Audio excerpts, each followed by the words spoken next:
Hey guys, we are live. Today I am excited to show you, we're going to walk through the process of how to make your own homemade extracts. So you can pretty much make any extract at home that you would be buying in the store. And there's a couple of very good reasons that we would want to make our extracts at home versus buying them in the store. And of course, our number one reason is it's much more frugal and cheaper to make your extracts at home than it is to buy it in the store. The other reason is we are controlling the quality of the ingredients that goes into our extracts when we make it at home versus the ones that we buy at the store. And I will go into detail more about that as I walk you through the steps. We're going to make vanilla extracts specifically here today. To make your own extracts at home is really easy, and it involves 2 ingredients is all you need to make most of your extracts. So of course, most of us are familiar with vanilla. So we're going to be making vanilla extract today. So you're going to need your vanilla beans, which I've got going in here. And then you are going to need alcohol. So if you want to make homemade mint extract, I've got mint extract right here. You can do that. I've got homemade lemon extract.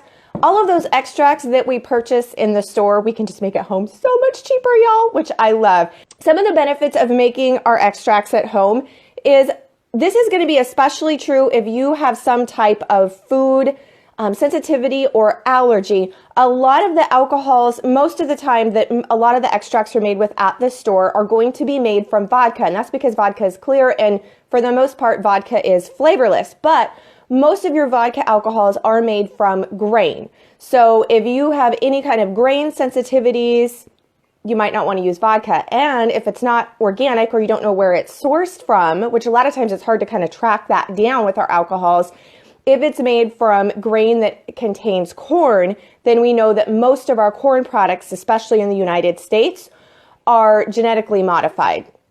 You can do your own research on what type of alcohol you want to use. And then another thing is, especially with your vanilla extracts, when you're purchasing them from the store, if you look at the ingredient label, most of the time it is not just alcohol and vanilla beans. It's usually diluted down or cut with water and some type of sugar. So it could just say sugar, or it could be corn syrup. And again, if it's corn product and it's not verified GMO free, or it's not certified organic, the likelihood of it containing GMO corn is very high at this point. So what I like to use when I'm making my vanilla extract, and this is where the beauty of making it at home comes in because you get to use the flavor that you want, I actually prefer to use rum. So rum is made from the byproducts usually of molasses and sugar cane. So sugar beets in the US there are some genetically modified sugar beets out there. At this point, at least mainstream, there's not genetically modified sugar cane that I'm aware of that is in production and is being grown and harvested here in the United States. So if it's molasses or sugar cane, then you are usually pretty safe that it's not genetically modified. Now, it's probably not organic, but we're using a very small amount, so I prefer to use rum for my vanilla. I think it has way better flavor. So when you're making your extract you're going to start, obviously, with the first ingredients. Now, if you were using mint, then you would be taking your mint leaves, but we're doing vanilla now. And the reason that we want to start this now is because for the holidays that are coming up and all of our fun holiday baking and gift giving, which I love to give homemade gifts and everything from scratch, y'all, that I can, I like to use my homemade extracts, but they need to seep for about 6 to 8 weeks. So you're going to take your vanilla beans out. And if you were doing 8 ounces of alcohol, then you're going to want 5 vanilla beans. I actually have 12.5 ounces here. So I am going to go with 8 vanilla beans for mine. So the rest of these are going to go in here. And you can find vanilla beans. Whole vanilla beans are a little bit harder to find. Like if you go to your regular grocery store, they may not carry whole vanilla beans. During the holiday season, Costco, if you've got a Costco near you, check them. Sometimes they will have whole vanilla beans on special for the holidays. Or you could check your Whole Foods, co-ops, that kind of thing. The best price that I've been able to find is I actually ordered mine off of Amazon, and I did some research, was very specific there. And as soon as this is done, I will post the link. Or if you want to go and grab stuff really quick, you can go to melissaknorris.com/extracts. And I've got all of my sources and all of the recipes and the tutorials to make 6 different kinds of homemade extracts. But I'm going to walk you through the vanilla right here. So the easiest way that I have found to make vanilla extract is that I don't bother with scraping out the inside of the bean. Like, who has time to sit and scrape out 8 vanilla beans worth of the little beans inside? Not this girl, and probably not you either. So what you're going to do is you're going to take a sharp knife, get your vanilla bean here. And what I do is I like to just split it up the center lengthwise. So we're kind of just going lengthwise here. And then, so that opens up to the center of the vanilla bean where all of the good little vanilla stuff is inside. Then I do a rough chop. So I just kind of chop these up into pieces. And because I've already split it, see, it actually opened that in half. See, this kind of rough.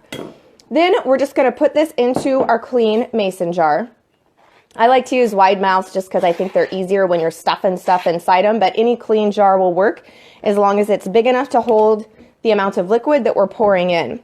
Now, like I said, you could do all kinds of other extracts if you want to. Mint is another great one. It's also extracts. Food that is preserved in alcohol is a really old form of food preservation. And a lot of times at Christmas, all of us, the fruit cake, right? Well, the reason that fruit cakes were so popular was because before refrigeration and all the forms of food preservation we have available to us today, they would preserve their fruit in alcohol.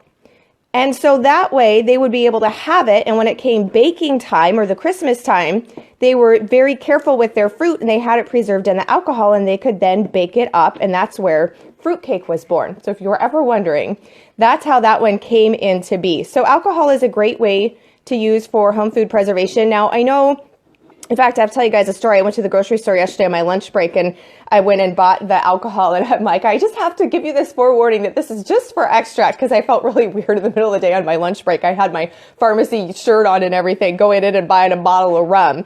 But you use a very small amount. And when you are doing extract, alcohol evaporates off in heat, and usually we're just using a couple of teaspoons per recipe, and it's going in a baking item or it's going in hot liquid, and so most of the alcohol content is evaporated off. So if you were ever worried, or some people don't actually know that that's what most of your extracts are made of is alcohol, now you do. So you're really not consuming alcohol because it is evaporating out.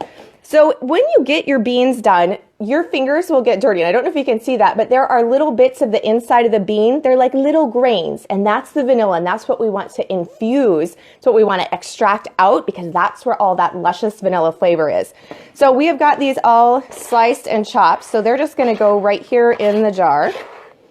Now we are just going to dump all of the alcohol on top. As far as baking and the flavor and the nuances with the vanilla, I prefer the rum over vodka because it's made from those sugars, so it's got a little bit. There is actually not sugar content in this because when they're making rum, it's fermenting. So the fermentation process eats up all of the sugar, even though it's made from molasses and sugar byproduct.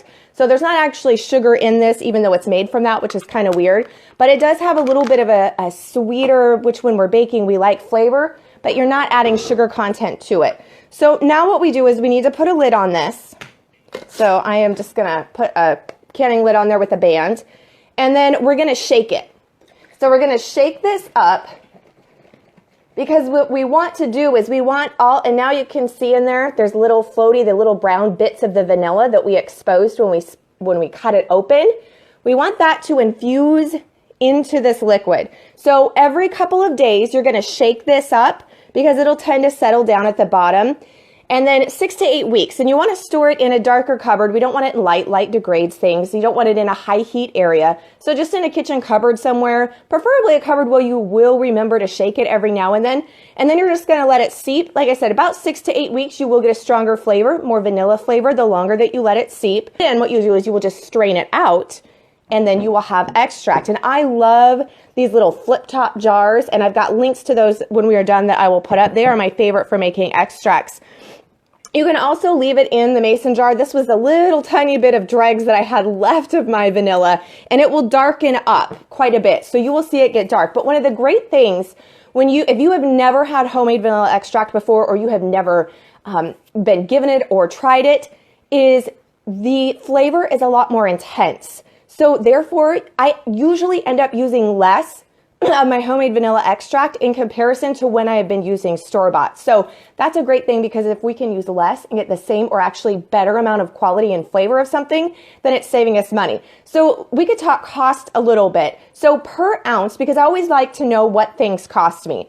So I live here in Washington State, and we have super high taxes on our alcohol. So that little bottle of rum back there, I think the regular price on it was like $5, but with taxes, it brought it up to $8. And then the cost of my vanilla beans was, let's see, I got 15 vanilla beans, and it was $15.99 with free shipping. So I estimated, actually my total cost is less because I took the total cost of the vanilla beans and I didn't use them all. But per ounce of homemade vanilla extract, it's about $1.50 per ounce. Now, if you go and buy that in the store, and again, you have to make sure that it's not that you're buying one that's comparable, that's not been cut with those other ingredients, you're going to pay way more, double or triple per ounce. So our cost is a lot less expensive, and we know the cost of the ingredients, but you can let it sit longer and strain part of it out, and then you're getting a much more intense flavor. So it is cheaper, and I don't know about you, but when I make something at home that I used to buy in the store, I get all kinds of excited. Like my Pioneer frugal side comes out, and I'm like, woohoo! And I love to give those and receive those kind of things as gifts. So this does like double duty come holiday time. You make lemon extract and or other flavors. Yes, you absolutely can. So I've got lemon extract right here that I made. I made this a couple years ago actually, and extracts are great because with the alcohol, it preserves them. So extracts will be fine in your kitchen shelf for at least a couple of years. So I don't use a ton of lemon extract, which is why I still have a little bit left of here. This is mint extract. You can do orange extract. You can do almond extract. You can make all kinds of extracts at home. And I have got a blog post up for you, an article up for you, so you can go and see how to make 6 different kinds of extracts at home, including mint, which when you make homemade mint, if you grow your own mint at home, makes it extremely frugal. And you can get that at melissaknorris.com/extracts, and I'll pop a link in here as soon as we're done with the live part. So what do you use to strain it with?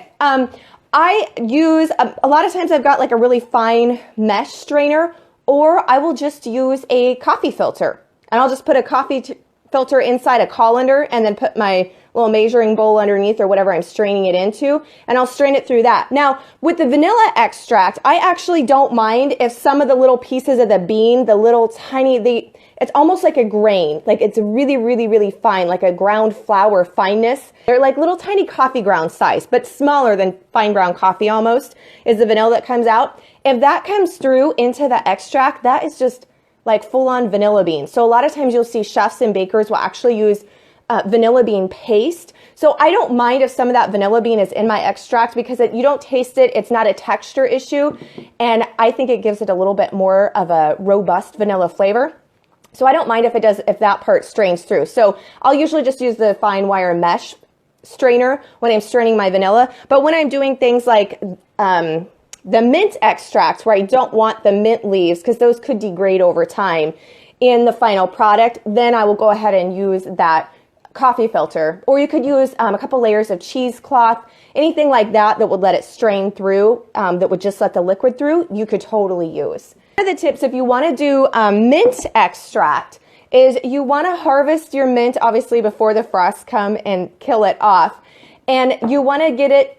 You want it to be rinsed and then a little bit dry because we don't want to put a lot of moisture content into our extract because water moisture can mold. With the alcohol, because we're using, at least 40% or 40 proof alcohol, it's usually not an issue. I have never had any mold issues with any of the extracts that I've done, and I've been making them for a few years now, 2 or 3, 4 years. I've never had any issues with that. But when you're using the things like the mints, extracts, and you can use dried. I prefer to use fresh because it's a way to preserve the fresh mint that I have growing out. But you will want to just make sure that you kind of pat it dry before you go ahead and use it. So I rinse mine if it's, can have bugs or whatever, dirt, dust going on it. I just rinse mine off and then I pat it dry with the towel and then I go ahead and use it. So that's just a quick little tip there. I want to thank you guys so much for joining me today, and I can't wait to see all of you guys making your own homemade extracts. And for all those resources, I'll be popping those links in there so that you can go and grab yours. And I hope that you will be able to join me again next Thursday as we will be having another live teaching tutorial, and it is going to involve herbs, and I will just leave it at that.